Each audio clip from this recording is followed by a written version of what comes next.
سلوا التاريخ كم مجدا سطرنا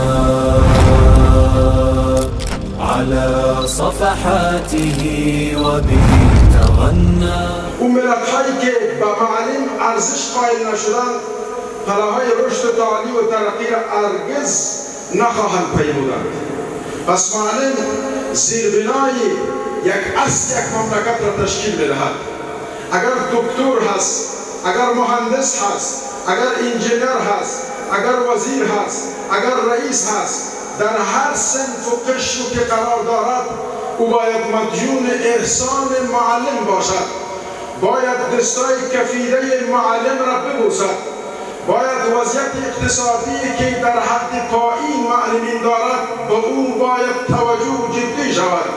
معلم مشکلاتش باید در نظر گرفته شود. امروز اگر مردمایی که در ریاست ها قرار گرفتند، در مدارج بالا قرار گرفتند، اینها همگیش مدیون احسان معلمین خواهند بودند. اگر نباشند این در حقیقت ناسپاسی از این است. پیامبر خدا صلی الله علیه و سلم قرآن کریم معلم را برای ما ارزشمند معرفی میکند. ما کسی نیستیم که به زبان خود با معلم ارزش بدیم، در حالی که الله سبحانه و تعالی این ارزش را قائل است. الله سبحانه و تعالی میفرماید: لقد من الله علی المؤمنین اذ بعث فیهم رسولا. بالای شما منت گذاشته الله متعال.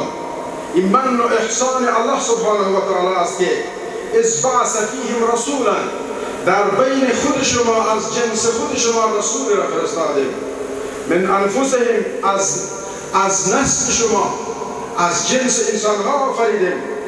وظیفه اینها چیست؟ یتلو علیهم آیاته، خداوند متعال رسول ها را برگزیده تا قرآن را برای امت ها بخوانند، تعلیم قرآن را بدهند. و بعد از و یزکیهم، بعد از تعلیم باید اینها را تزکیه بکند. مفسرین می‌فرماید که و یعلمهم الکتاب انتقال معلومات هست و یزکیهم تربیه هست. یعنی تعلیم و تربیه مثل پشت و شکم بدون یکدیگر شده نمیتواند. ما تنها راه درمان مملکت ها را در معلمین مسلکی نمیبینیم. مسلک سبب نجات جوامع اسلامی نمیشد. اگر ما تنها مسلک را بگیم که سبب نجات میشود، این ناقص فکر هست. چون خیلی انسان های مسلکی بودند که با دور شدن اشغال و سقوط استعمار به منجلاب بدبختی و زباله‌دان تاریخ مدارج دکترا و پی اچ دی و فلان را داشتند، لیکن این مملکت را در بسیار وضعیت خطرناک قرار دادند. اونها فرار کردند، مغزهای فراری و اجساد متواری و متلاشی بودند. مگر اونها از اکسیژن از این ملک استفاده نکرده بودند؟ مگر اونها کسایی نبودند که از خاک این وطن استفاده نکرده بودند؟ مگر از هوای پاک و صفا و تمیز این مملکت تنفس نکرده بودند؟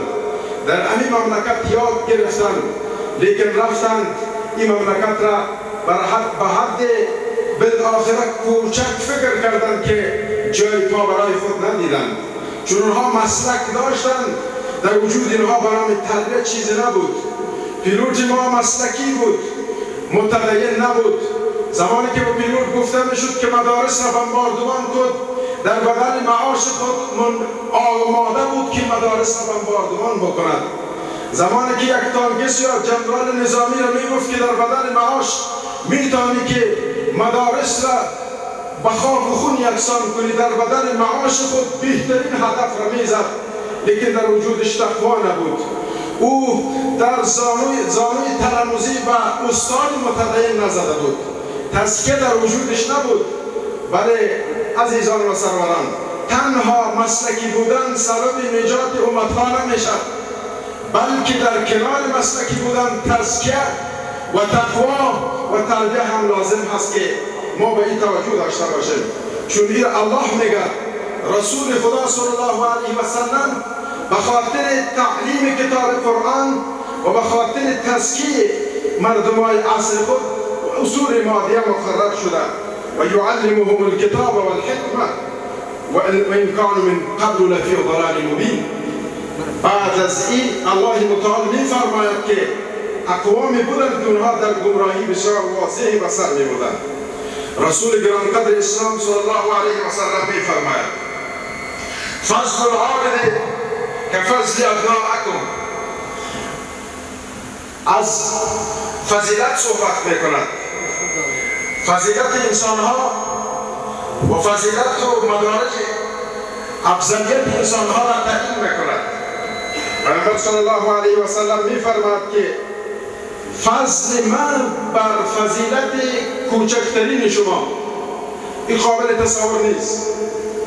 و بعد از این می‌فرماید که ثم قال رسول الله صلی الله علیه و سلم ان الله و ملائکته، الله متعال و ملائکش و اهل السماوات و ساکنین آسمان ها و الارض، مخلوقاتی که در آسمان زمین زندگی میکند، حتی با کوچکترین موجود روی زمین اشاره میکند، حتی النملة فی جحرها، حتی مرچه ها که روز تبریک در رابطه با نظامش صحبت شد در سوراخ‌های خود، و حتی الحوت در زیر ابحار ماهی ها یصلون درود میگویند و اینها دعا میکنند علی معلم الناس الخیر، بر معلمی که او معلم حرکتش خیر هست، ذهنیتش خیر هست، از خانه تا مکتب روانت خیر حرکت کرده. در آسمان ها کسایی که هستند بر حالت اینها مباهات میکنند، در زمین مخلوقاتی که ملموس و غیر ملموس، مروی و آب نامرئی است و اینها حالت اینها مباهات میوزند.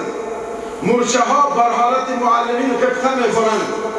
همچنین ماهی ها در عمق بحر زمانی که فضائل یک معلم مؤمن و متیقن به ارزش های اسلامی را میبیند او درود و دعا میفرستند.